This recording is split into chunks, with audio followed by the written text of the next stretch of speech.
satu bisa dengar Aku terlebih besar, audio bagus.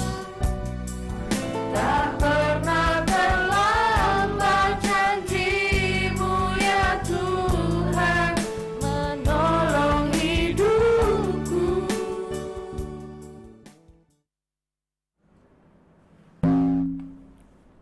Halo semuanya, yang di rumah halo, apa kabar semua? Baik-baik dan sehat-sehat saja semoga ya. Halo. Yang di sini CT sehat? Oh, sehat Sehat sekali.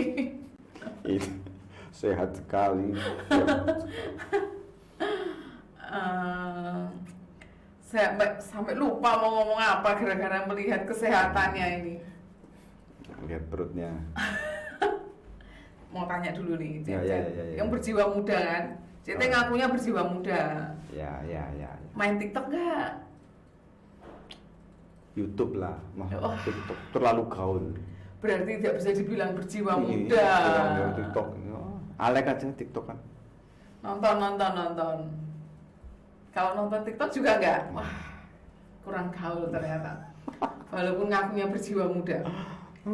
Berapa hari yang lalu, Ya. saya ini sempat nonton TikTok nih. Oh. Ada orang yang bilang begini. Dia. Bilangnya begini nih, perempuan, ibu-ibu. Dia bilang, ada orang yang berpendapat kalau masuk surga itu hanya cukup dengan percaya Yesus.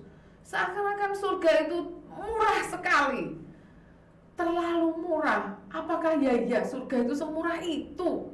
Percaya toh lu masuk surga, murah banget sih. Cek enak gua Ya, hampa itu gimana?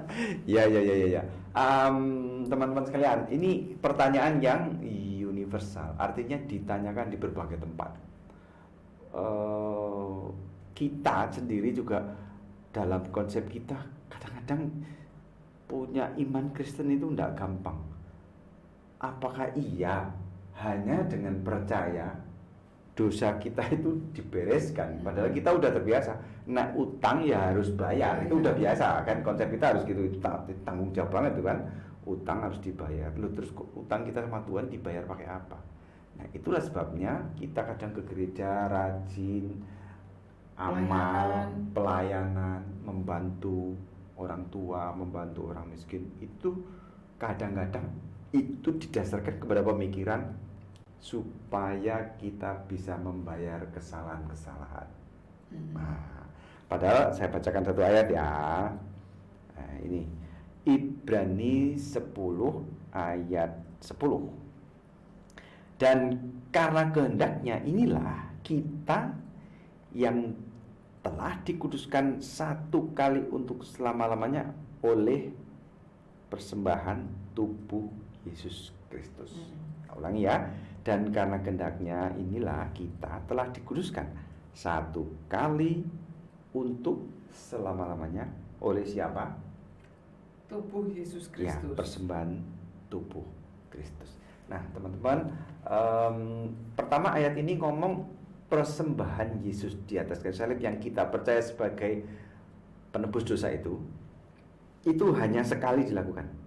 Bahkan kalau kita baca ayat selanjutnya, dia nanti juga akan datang ke dunia, tapi bukan sebagai korban, melainkan sebagai penguasa.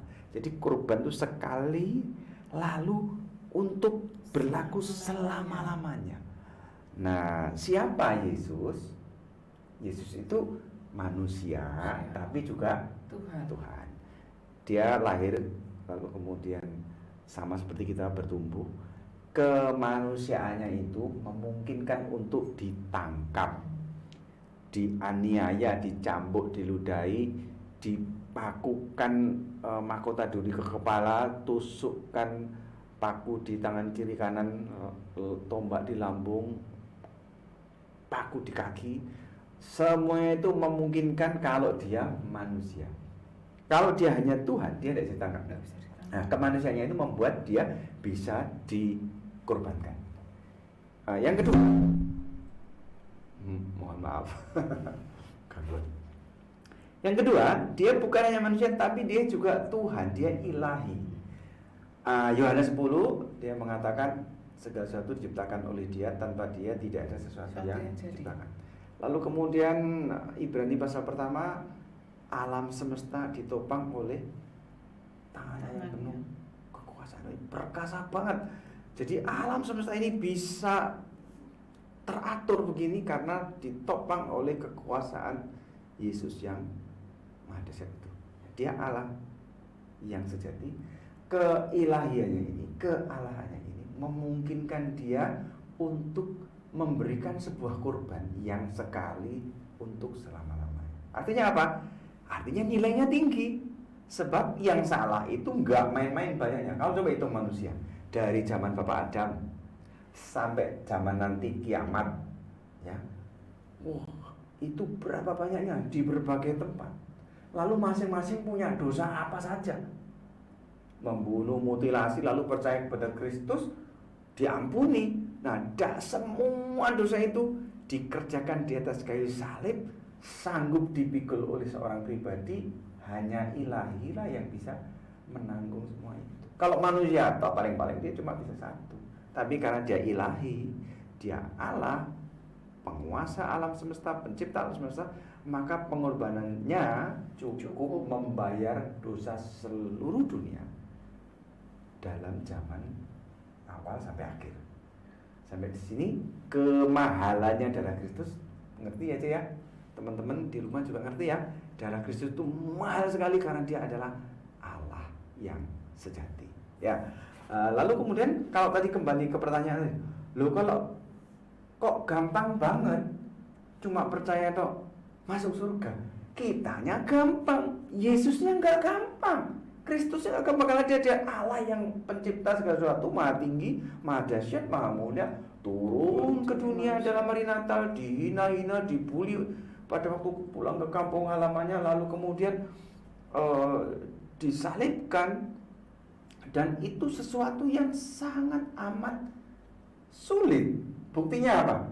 Di Taman Getsemani dia bergumul, kalau bisa cawan ini lalu, tapi biarlah kehendakmu yang jadi. Buktinya sulit apa? Di atas kayu salib dia berteriak, Allahku, Allahku, mengapa engkau meninggalkan aku?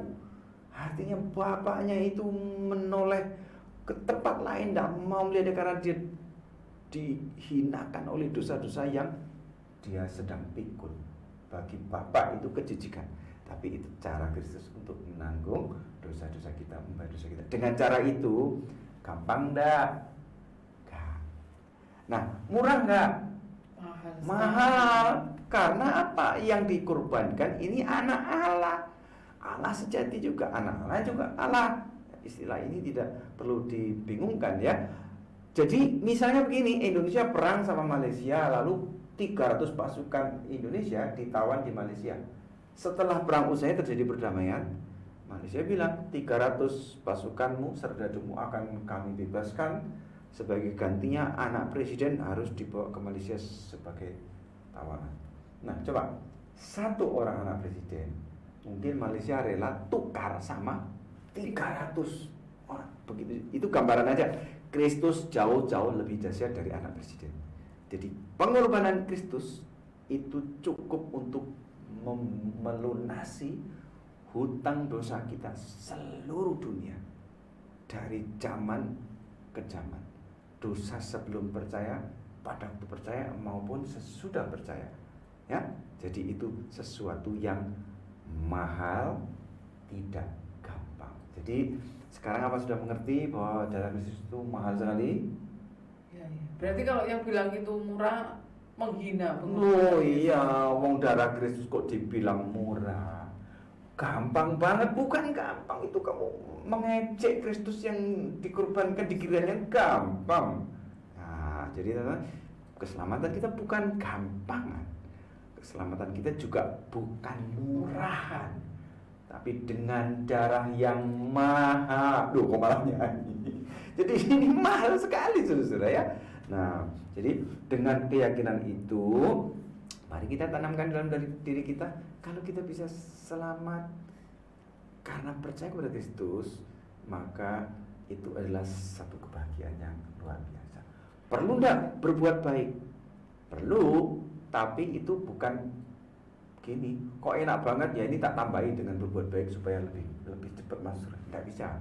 Kita tidak punya kontribusi apa-apa dalam hal keselamatan.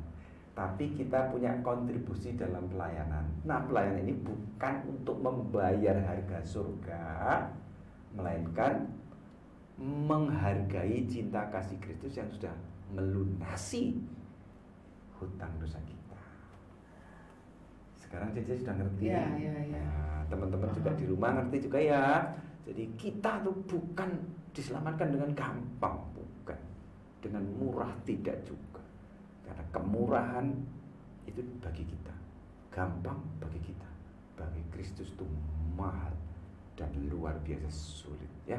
Semoga ini memimpin kita kepada pemahaman yang benar dan membuat kita makin cinta kepada juru selamat kita, sekaligus menghargai setiap kesempatan, juga membagikan keselamatan ini kepada setiap orang, karena ini adalah keselamatan yang sangat berarti.